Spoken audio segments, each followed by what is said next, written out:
Guten Tag, heute haben wir Kaltstart-Test von Fichtel & Sachs ST 151 Zweitakt Stationarmotor.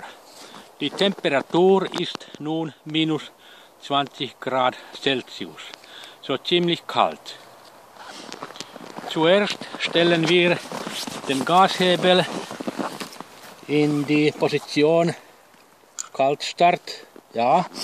Dann öffnen wir den Benzinhahn und dann tüpfen. So, fertig.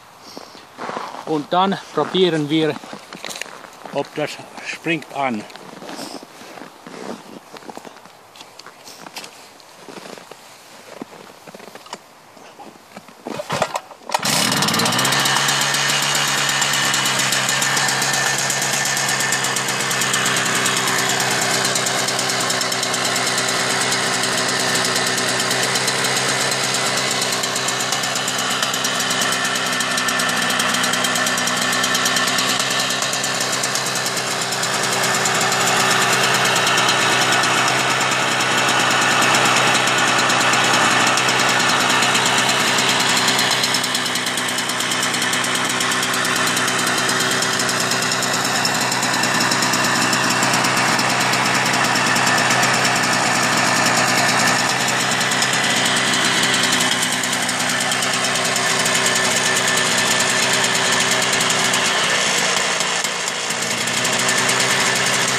Obwohl extrem Kälte ist der Motor angesprungen und gut gelaufen.